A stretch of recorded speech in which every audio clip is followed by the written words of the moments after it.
The Millionaire Mastermind Academy was created to champion women who aspire to elevate their lives from poverty to a promising future through empowered entrepreneurship. As of April 2020, women accounted for 60% of the 700,000 jobs that have been eliminated in the U.S. so far due to COVID-19. We can and will turn that around. I was in tears because, she is a great mentor, and I just saw the things that she did in helping, other young women start their businesses. So we were just like, we got to get in this program. Yes. Through our programs, we have launched 37 businesses, coached 25 women to start their businesses. We've issued $10,000 in scholarships and will be distributing $25,000 in seed funding. We've held over 34 workshops, and we've mentored over 5,000 women through our Millionaire Mastermind monthly economic empowerment events. My overall experience with the program, I would say it would have been mind-blowing. Your support means that Millionaire Mastermind Academy can continue to provide women with the entrepreneurial training, mentorship, and access to information to have sustainable entrepreneurial success and end the cycle of poverty.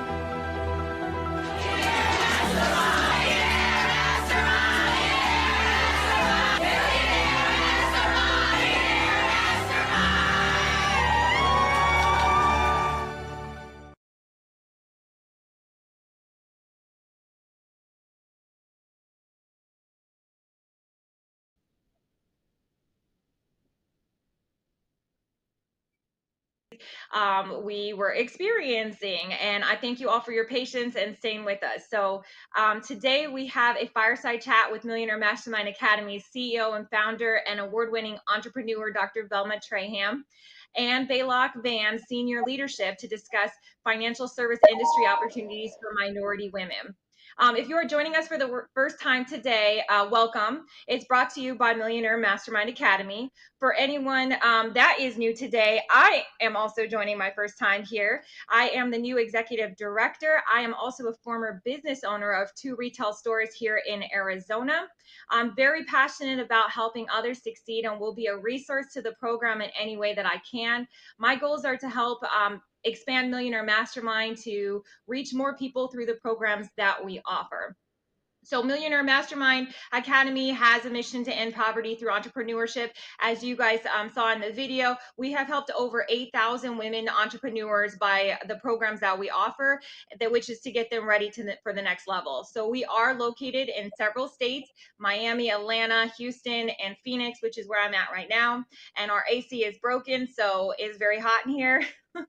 Our economic empowerment program, which is what you guys are joining today, is a monthly meeting that focuses on leadership and making sure that you have the tools needed to take your business to the next level. So we hope that you find this content very helpful, and invite you to follow us on social media. We have LinkedIn, we have Facebook, Instagram. I'm going to go ahead and post those links in the chat. And programs like this, of course, would not exist without your help. So we do invite you to text donate to 480-681-1754. Again, that number is 480-681-1754. Any donation amount is appreciated, and it allows sessions like these to be free for our viewers. You will receive a link where you can join our mailing list and get information about upcoming programs. You can also visit our website, which is millionairemastermindsacademy.org. I'm going to post this information in the chat, so no need to write it down right now, but we will definitely post it in the chat. And is for anyone that is a corporate professional looking to strengthen their community engagement, we have more information on that and sponsorships. You can send me an email directly, ladonda@millionairemastermindacademy.com. Again, I'm going to post all this information in the chat. Thank you again to everyone for your patience as we've had our technical difficulties. And I'm going to go ahead and turn this over to Dr. Trayham. Thank you very much, LaDonda. Welcome, welcome, welcome, everyone. As LaDonda mentioned, I am the CEO and founder of Millionaire Mastermind Academy, and I am super excited today to chat with you along with our panelist, Trisha Oreta, Senior Vice President, Strategic Advisory at Blaylock Van, and also Jervis, Hough, the Chief Operating Officer of Public Finance at Blaylock Van. We don't want to delay anymore, so let's get right on into it. So welcome on Jervis, and welcome Trisha. If you would just take a couple of minutes to introduce yourself before we get started, that would be great. Jervis? I was gonna let the lady go first. Jervis Hough, Chief Operating Officer and also a member of the public finance team here at Blaylock Van. This is actually my second stint with Blaylock Van. I began my career in the financial services industry back in 2000, actually. So it's been quite some time, and I've been blessed to have held numerous positions with many firms over the course of the year: Merrill Lynch, E-Trade, Bank of America Investment Services, just a few to name. FINRA, National Association of Securities Dealers. So it's been a few, and I'm just happy to be here, and hopefully I can add something to the discussion. Awesome. Thank you. Trisha? Thank you, Jervis. Thank you, Dr. Trayham. I'm sorry. So hi, everybody. I'm Trisha Oreta. You'll forgive the confusion earlier today. So I'm traveling. I'm usually based in the New York office of Blaylock Van, but today I'm in Charlotte. Background about me: I've spent the last 15 years of my career in financial services. I started my career in Asia with Standard Chartered Bank, moved to London with the same firm, and then moved to the US to do my master's degree and eventually joined Barclays, where I was for 10 years. At my time there, I also had the opportunity to advise some small sustainable startup businesses, such as, very similar to some of those that are on the call right now. And last year, I was a fan, very exciting firm with a lot of growth, where we are very excited about the work that Millionaire Mastermind Academy does. Huge believers in the mission, and so whatever we can do to support, we're really happy to be here with all of you today. Thank you. Thank you, Jervis and Trisha. All right, let's uncover how the financial services industry can accelerate diversity initiatives. I do want to start with one startling statistic from Deloitte. 14.6% of financial service employees identify as Black, Hispanic, or another underrepresented group, despite making up 32% of the U.S. population. This statistic is a stark reminder of the lack of diversity in the financial services industry. Women make up 50% of employees in the financial services sector, but only 29% in senior management. Trisha, can you share the mission with us of Blaylock Van and how Blaylock Van is working to support diversity specifically for minority women in finance? Thank you. This is my perspective, and I think you're absolutely right, Dr. Velma. It was an issue at many of the firms I worked with in the past, more of the traditional firms, and at those firms we noticed that as time progressed, the breakdown of interns and analysts and entry level folks that were coming into the industry were quite representative of the populations. But as they, move up the ranks, as you were looking at the cut of the data by senior management, it just wasn't the case. And so we eventually, I think the industry has definitely made strides in improving the outreach, from people coming into the organization. But the question remains as to how do you get them to stay? Retention is a huge key, as well as sponsorship and mentorship, et cetera, to make people stay on and grow their careers within a certain institution.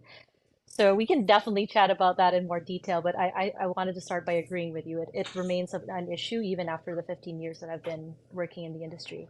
As for Blaylock Van in particular, what I really enjoy about it, having worked with different types of firms, is that what we do is that we definitely strive, and my personal view is that we strive to look for people with diverse perspectives. I think in some of the more traditional firms that I've been at, not trying to knock anybody, that there was a certain, you ran information through a very specific train of command, if you want to call it that, Whereas at our firm, I think it's very clear that anyone could pick up the phone and call Jervis. Anyone could pick up the phone and call any of our founders, senior management, etc. So I think that's a huge difference in that in our previous firms, not anyone could dial the phone and reach the CEO. Here it's quite different, and so it's more natural to hear from folks from different parts of the organization. Yeah, I like that. You mentioned the retention aspect, and I think that having an open door policy to senior leadership is definitely important. And I do like that Blaylock Van implements that in the workforce. So thanks for sharing that. Trisha, Jervis, let me ask you a question. How does the current landscape of the financial service industry reflect the need for more diversity? Very, very good question. I actually sit on FINRA's Diversity Council. Their Diversity Council that they put together. And for those that don't know, FINRA is the organization that oversees the over-the-counter, or pretty much all broker-dealers. You have to be a member of FINRA in order to operate in the United States as a broker-dealer. When you talk about diversity within financial services, you have to understand that, like many other industries, financial services, any issues or problems that you see just in the general population, or with the prevailing sentiments of the time. Let's just put it like that. I'm trying to find euphemisms at first to get into this conversation without going full blast. The sentiments of society at that time will only be magnified. The bad parts will only be magnified in the industries that are the most important to society. Argue as you may, say what you will.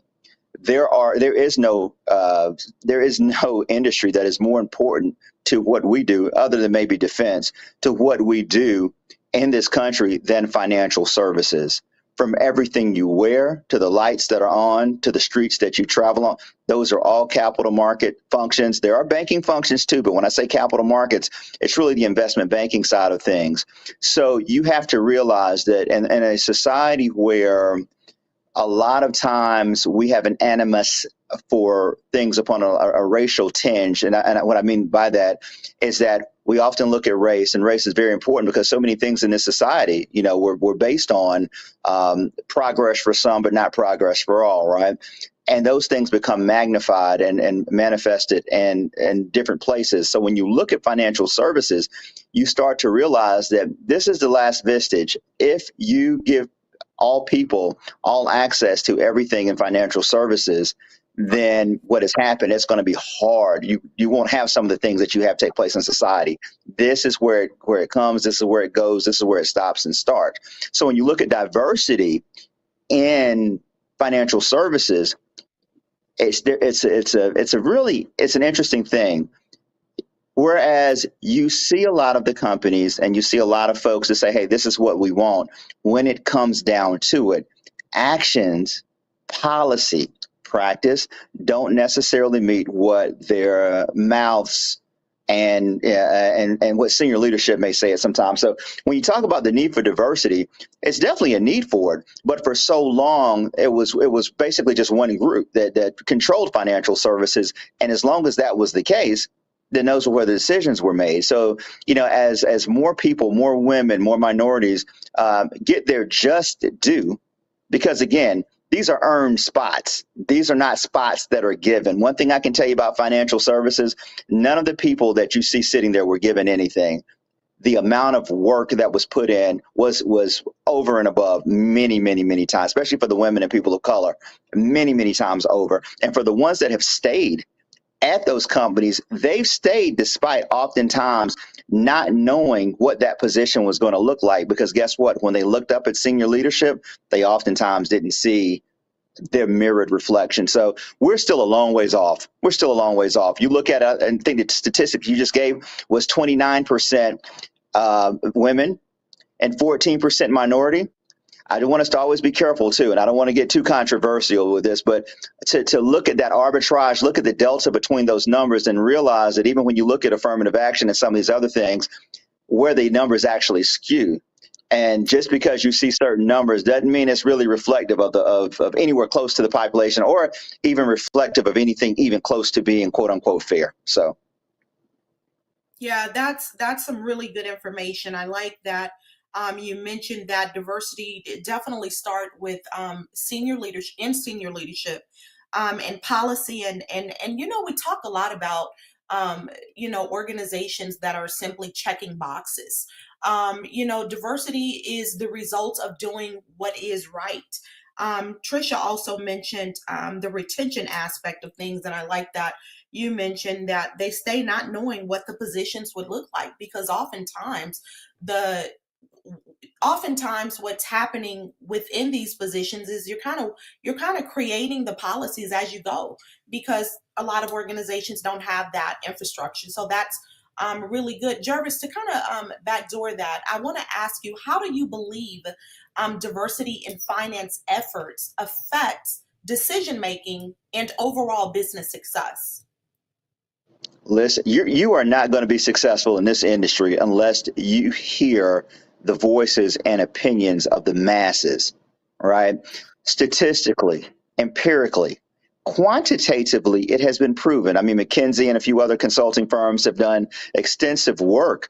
And again, let's just think about it. It's not rocket science. You are servicing people of different cultures, creeds, genders.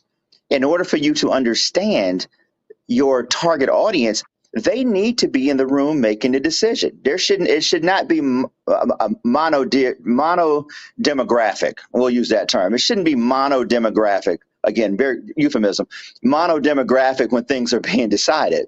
It should be people that look different ways, that have, because again, it brings different perspectives and different thoughts and different thought processes. If you are a financial service firm and you're looking to deal with women, how can you not have a woman in a seat to help make a decision and have a voice? So it's much needed. I could belabor the point, but I won't. I think that kind of speaks to it, but you need everyone in the room. Absolutely. I always say that it's important not to just have people at the table, but making sure that everyone has a voice that's at the table. And I think that is very, very important. Trisha, what are some areas where you feel more work needs to be done to enhance diversity and inclusion in the financial service industry? Yeah, it's a great question, Dr. Velma. And I think it goes back to the point about retention that we were talking about earlier. And maybe I'll start with a few anecdotes. So I have a lot of friends who went into the financial sector as well. And we meet regularly. And like you said, a lot of them are devising the policy as they go along. And a lot of what we have had, those of us who have been in the industry 15 years or more, have had to do was to stick it out and be strong and stay to our principles. And it could be, one example that I could share is a friend who is a single mother, and she decided to pursue motherhood on her own, which is a very worthwhile choice. And there was no policy at her firm about parental leave for adoptions.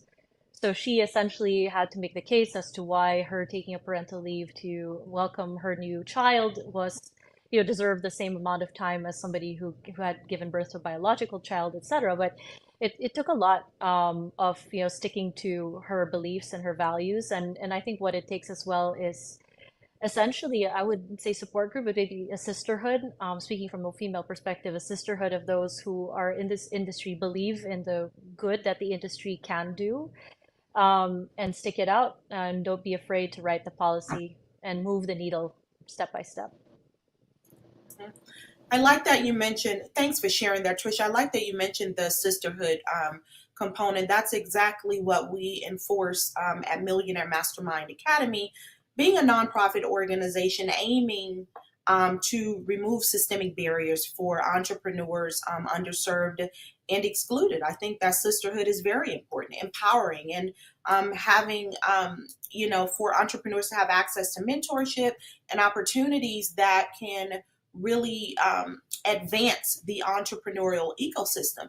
And I think that a lot of companies, they don't really understand the importance of moving the needle forward when it comes to community and when it comes to minority women, and having representation in the in the workforce. So I think that, that's really good what you just shared. Um, in terms of enhancing diversity and inclusion in the financial services industry, Jervis, do you want to add to that? No, it's funny because as Trisha's giving that, I'm saying to myself, if there had been a woman in senior management, I'm sure with a voice, not just sitting there and afraid to speak, because oftentimes, I can speak as a man, a black male, you talk about underrepresentation in the industry, but oftentimes, even when the women are sitting there, they don't feel as if their voice is going to be heard. And if it is heard, what is the retaliation if I say too much? Who am I going to make uncomfortable? But, when you talk about the fact that we're in 2023, right? Let's say, Trish, I'm not sure when that took place. It could have been 2020, could have been 2019. And somewhere since the 60s or the 70s, you would think that there would be a policy, right? But it's not. And the reason it's not is because probably there hasn't been a woman in a position that could have spoken up to say, hey, this is what we need, and then have somebody back her on it. That's the biggest thing. And again, it all goes down, it comes back to policy. And it comes back to the fact that if you have people of different backgrounds, different genders, different races, different cultures, contributing to the dialogue, contributing to the narrative when it's time for policy, you don't find yourself as a company, you don't find yourself all of a sudden now you've got to try to address something because it's never come up. It allows you to be proactive. And if nothing else, it gives you a certain level of empathy. Because HR, companies have to be empathetic. Successful companies are empathetic, and they have to be empathetic to the plight of all. And you're not going to get that if you don't allow all to speak up. Point And the blank. backdrop is a huge part, because if she didn't have other, I think that's a responsibility of senior management. They have to back up the brave souls who are forging new paths within the company, whether it's a different kind of parental leave policy, or whether it's certain, like female specific things like, maybe reproductive care or fertility treatments or things of that nature. There are a lot of people forging new paths that, to your point, Jervis, nobody thought about it. Policy didn't exist because the need was never there. And the good thing about the need arising is that means we are doing our job. If non-traditional needs are arising and non-traditional discussions are happening, that is a sign that we're doing things right. We are recruiting a diverse population who have different needs than, say, the dominant group. Which is why I like having these types of non-traditional requests come to me personally, because that means we are doing our job. Yeah, I totally agree with that. Trisha, I think I'm gonna have to steal this, backing up the brave souls. I think that's really important, and I think it's interesting that you mentioned that. Oftentimes, people speak out and people speak up, but you don't have people that's backing the people. You don't have people that's asking the right questions and also supporting the brave souls. And so if you only have one a person and that you don't have allies, then it's, sometimes things can fall behind. So that is important. Jervis, you talked about empathy. I think that's a whole conversation, in itself. I think that if more people was empathetic in terms of, underrepresented populations and understanding really what some people are going through or what people have gone through, I think that we could be much further along. So I like that you mentioned empathy. I think that we need to have a whole conversation on empathy, by the way. So great points there. This leads me to my next question. I want to talk a little bit about Blaylock Van's participation with other organizations. And also I want to talk a little bit about your participation with Millionaire Mastermind Academy. I know that Blaylock is really amazing when it comes to diversification in the supply chain, working with diverse suppliers, diversification in the workforce. I mean, look at you, Trisha. I mean, prime example. So let's talk about some examples in which Blaylock Van is supporting to move diversity in finance forward. Thank you, Dr. Velma. It's very timely conversation, actually. So I think most of the folks on this call may or may not know that we are an organization of about 44 individuals total. But we think, even if we have, 44 individuals, we can have a very large impact. And one of the ways we do that, and I'm talking about the core business before we talk about our partnership with Millionaire Mastermind, we've realized that one of the ways that we can amplify our reach is partnerships. So one example is our CEO has, correct me if I'm wrong, Jervis, but he's on the diversity council for one of the large US banks. And so basically the leaders of this large US banks are asking him to come speak to their rising leaders about diversity in the supply chain, about diversity in financial services. So we have 44 people, but we have a voice at the table. We will use it. We will share our perspectives to inform the next generation of leaders in financial services as they make decisions and go up the ladder. The other way that we work with some of our clients is when, say, we have recruiting needs. Some of the larger banks have traditional analyst classes where they hire hundreds of analysts. We don't have anywhere close to the need for 100 analysts. We might need one every other year or thereabouts. But they have access to maybe a larger stack of resumes than we would, simply because they have, various recruiting networks. And so, in recent memory, we've worked with some of our banking clients who've referred talent to us, diverse female talent or diverse talent in general. And we also have some community partnerships that have been a great source of talented individuals who have gone on to succeed at our firm. So those are two examples of how we benefit from a larger ecosystem and contribute to one as well. Thanks for that information, Trisha. Jervis, would you like to add to that? It kind of goes back to Trisha's earlier point with even retention, right? So think about that when you talk about diversity and what we're doing as a small firm. When you talk about the fact that we hire, we're diverse when we hire, we retain. I mean, we've had multiple folks over the last 3 to 4 years that have come in as interns and are still working to this day. I know Citigroup, a great example. Citigroup sending folks over for us to take a look at. I'll call their name out to give them to give them some praise there.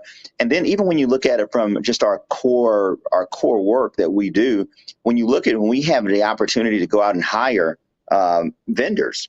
You look at our accounting firm. One of the accounting firms that we use is actually the oldest African-American owned accounting firm in this portion of the country. And by this portion, I mean here in the Southeast. And it was actually founded by, the first Black finance director of the state of Alabama, who was put in power by George Wallace. So there's a little history for you. You look at the other, even Millionaire Mastermind. We make sure that we do take the time to utilize minority vendors. My print shop in Atlanta that I utilize is female owned.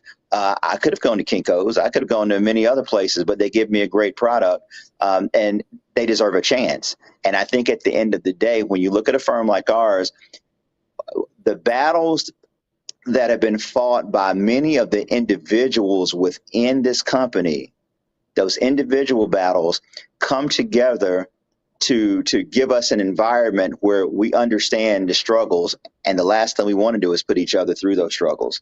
So even when we bring other folks in, this is a firm that has people from all diverse backgrounds working for it. The camaraderie that is here because of some of those struggles are things that we don't have to worry about. We don't put that out. You can go to work. There's some bulge brackets that, when you're working for, you really do. You feel like a number. You're there, you're working, and at some point this is going to really pay off.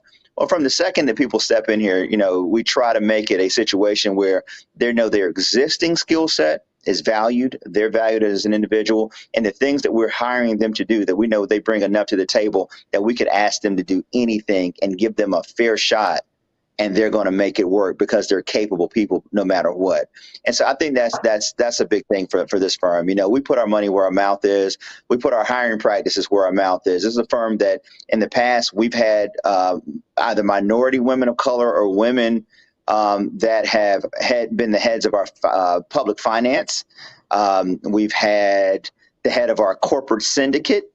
We've had women in places, strategic advisory, which is new to the firm. Trish is on the phone. This is a firm that we have definitely made sure that women and minority women can come in and have a safe haven to be able to produce and do what they have to without having to worry about many of the other issues that they would probably see elsewhere in corporate America. I like that, Jervis. And I want to, so a lot of times people don't know what they don't know, right? Can you just maybe highlight some of those issues that they would have within corporate America? A couple of them. I'm going to pass that to Trish. Sure. Okay. To speak from the female perspective. That's a tough question. And I think, okay, I'm looking back at my career and I'll tell you one of the maybe well-meaning but most wrong pieces of advice I ever got from someone assigned to be my mentor. And it was, why don't you act more like an old white man? Right? Okay, so that lots of things wrong with this, but I think he was very well-meaning because he understood the context in which we were operating at the time. But I think one of the things that I would pass on as advice is what people don't expect is it's really okay to be who you are, right? You don't have to act like anybody else because you think that the dominant group is this group and you need to act like them. I think in this context, in this day and age, you were hired for your perspective. You were hired for the diverse ideas, thoughts, creativity that you can bring to the table. So that's one thing that people don't expect when they join corporate America. You might, the bottom line is you might be given well-meaning advice, but think critically about it. That's one piece of advice I'd share with this group. I appreciate that. Be who you are. I always tell people to be an authentic version of yourself. If you were hired as a subject matter expert, never be afraid to be your authentic self. I think a lot of times people get in positions and they conform to what they see others doing and they don't really become an authentic version of themselves. So I think that is really good. Jervis, you mentioned, so I want to kind of recap some of the ways that companies can become more diverse in terms of initiating programs and things within their infrastructure. You mentioned diverse hiring practices. You mentioned diversification of suppliers, engaging suppliers, and also diverse partnerships are important. I think those are some really great tips there. Trisha, what advice would you give to minority women aspiring to build a career in finance? Yeah, a lot. I think one of the things I would mention is, as Jervis was saying earlier, it is, like many jobs, this is not an easy job and moving the needle takes some time. So I would say, if understand exactly what part of finance you want to go into, understand what excellence looks like in that role, be prepared to be patient because we like to say, banking is an apprenticeship model. You can't really train for it. You train on the job, and training on the job takes time. So I'd say give it time, find yourself some good mentors, find yourself, some partnerships as we were saying, and be prepared for a rewarding journey. It does take some time and investment, but it's rewarding. Thank you. Jervis, if you could add to that, what advice would you give to minority women aspiring to build a career in finance? The mentorship thing is so important because at the end of the day, there's an old adage that speaks to your network, and people underestimate what 5 mentors can do to your network. Right now, take the average person. Get rid of all your friends that you have right now. go choose five extremely powerful mentors, whether you have to pay for them, because nowadays you can actually, there are apps and things of that sort now in companies that basically will allow you to get 30 minutes with somebody for some astronomical amount of money. And people are like, well, is it worth it? Sometimes it actually is, consider it a type of tuition. But you look at the people that you have around you, and a lot of times those mentors and the like-minded people that you keep around you, that's extremely important.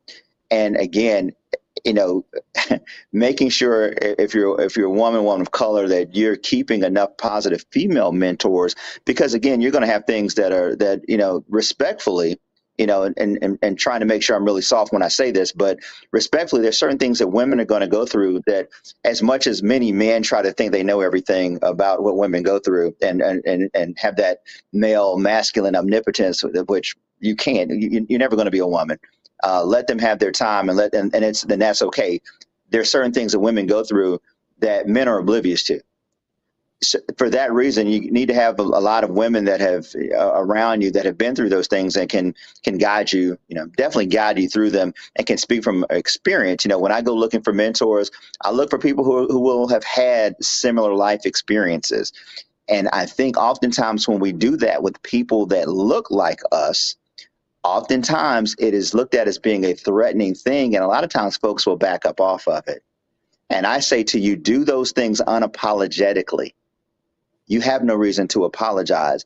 If you are a woman, find other women that you can draw strength. If you're in public finance, go join the women in public finance. Join those affinity groups. It's okay. There are going to be people that say, I don't understand why you need. So there are a lot of things they don't understand, but that attitude that they are putting forth right then when they say that, those people are the very reason that those types of groups are needed. So just throw everything they're saying to the side and continue on your journey. But mentorship and that network of people who've been through a similar struggle is very, very, very, very important. Mm-hmm.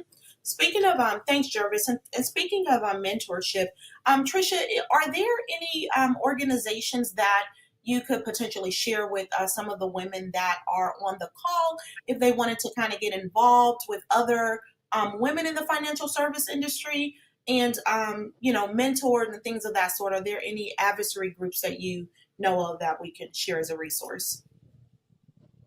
Oh, it's a great question. I think, Millionaire Mastermind does a really great job of mentorship for sure from a startup perspective. There are also other women-specific accelerators. There are women-specific industry groups. So there, if you're an engineer, there's one for engineering and construction, as Jervis said, public finance or finance in general. There's a number of them, but I would say seek them out at your own company. If you're in a large company, you probably have an employee resource group. Start there and it'll eventually branch out. They're usually divided into, kind of industry groups. They're also divided into identity groups, like maybe like Filipino American or things of that nature. So I would start by seeking out folks in your local community and getting referrals from there. I personally am part of a number of them. I've benefited from, more a professional women's network that's national. It's called Chief. I've spoken to Dr. Velma and the team about it. It's definitely helped me, untangle. It's like kind of like a peer advisory. So I go and, join them and talk about some professional issues, or not issues, but more like professional items that I'm trying to mull over. And I've gotten some really great feedback from these industry groups.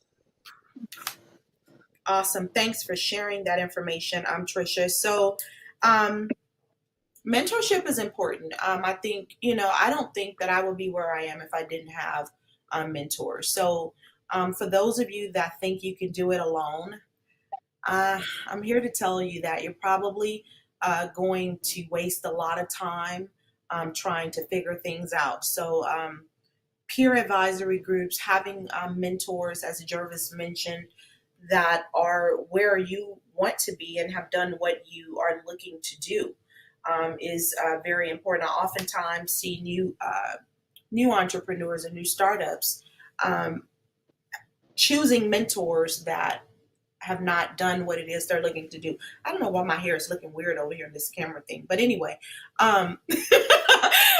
Yeah, so I think that is some really good information. Trisha, I think I chuckled to myself when you said, "Why don't you act like an old white man?" That was that was that was pretty interesting. I think that's a great title for a book. Why don't you act like an old white man? I think there's a mention in Robert Kiyosaki's Rich Dad Poor Dad book about something along those lines. So I actually like that. This I think is really good, and I want to have Jervis, if you can leave the audience with one piece of advice, what would it be? Our audience, the people that are on right now, we have corporate executives, we have entrepreneurs in the financial services industry, and obviously this is being streamed on YouTube and also Facebook. And I'm sure that a lot of our professional groups will have access to this information as well. What information would you, or piece of advice, would you leave them with? That's a good one. You know, at the end of the day, be comfortable being who you are. The people that will be the most critical of you are usually the ones who fear you the most. Mm. That's a quote. That was actually pretty good. That was actually, but it's truthful. That's from, I really feel like that. So again, when you start to look at life and you start to look at corporate America and you start to look at the inroads that you will make towards being successful, there'll be more people that stand in front of you than there'll ever be that stand behind you. And as long as you realize that, the crowd's going to be small. The crowd's going to be small. The crowd of people that you want, enjoying your success, that crowd's going to be very, very small. They're going to drop off along the way, and it's okay. You just, keep doing what you're doing. Again, just be comfortable being who you are, because that's all you can do. I love that. Be comfortable with who you are. Authenticity, I think that's important. Being an authentic you, being an authentic you, other than a cheap imitation of someone else. I always say that authenticity is so very important. I really appreciate you both for joining today. I thank Blaylock Van for all of the work that you're doing. It is not gone unnoticed. I will say that I believe that Blaylock Van is probably one of the most diverse companies in terms of really taking action, and in terms of really supporting employees and suppliers and moving the needle forward. So again, this program is sponsored by Blaylock Van, the oldest Black-owned investment banking firm in the country. I want to thank you, Jervis Hough, and I want to thank you, Trisha Oreta. Again, Millionaire Mastermind Academy's mission is to end poverty through entrepreneurship. And we host these monthly economic empowerment events the third Monday of every month.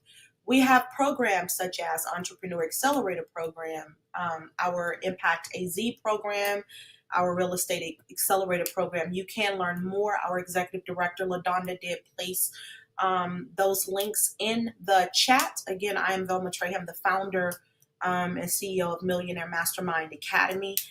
We work around the clock to make sure that we are, helping to remove systemic barriers and really putting technical assistance and programs in place to move the economy forward when it comes to entrepreneurship and scaling businesses. So I will bring up LaDonda Dees, our executive director, to close us out. And I want to thank again Blaylock Van for partnering with us and sponsoring the Diversity in Finance, how Blaylock Van is supporting minority women to succeed. And thank you.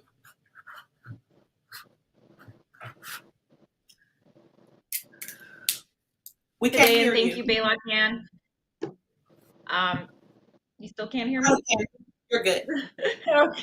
Okay. So thank you everyone for joining us. I did include some links in the chat. So definitely follow us on social media, on Instagram, LinkedIn, Facebook, for more information about our events and things that are coming up and programs. and all of that, you can visit our website, which is millionairemastermindacademy.org. You can also text to donate if you do want to support, continue to support our missions and ending poverty through entrepreneurship. So we appreciate everyone for joining, and thanks so much for your patience today and getting through this, because this was an awesome session. Thank you, Dr. Trayham, and thank you to Blaylock, and thank you to the senior leadership for joining us and for this session today. The Millionaire Mastermind Academy was created to champion women who aspire to elevate their lives from poverty to a promising future through empowered entrepreneurship. As of April 2020, women accounted for 60% of the 700,000 jobs that have been eliminated in the U.S. so far due to COVID-19. We can and will turn that around. I was in tears because, she is a great mentor, and I just saw the things that she did in helping, other young women start their businesses. So we were just like, we got to get in this program. Through our programs, we have launched 37 businesses, coached 25 women to start their businesses. We've issued $10,000 in scholarships, and will be distributing $25,000 in seed funding. We've held over 34 workshops, and we've mentored over 5,000 women through our Millionaire Mastermind monthly economic empowerment events. My overall experience with the program, I would say it would have been mind-blowing. Your support means that Millionaire Mastermind Academy can continue to provide women with the entrepreneurial training, mentorship, and access to information to have sustainable entrepreneurial success and end the cycle of poverty.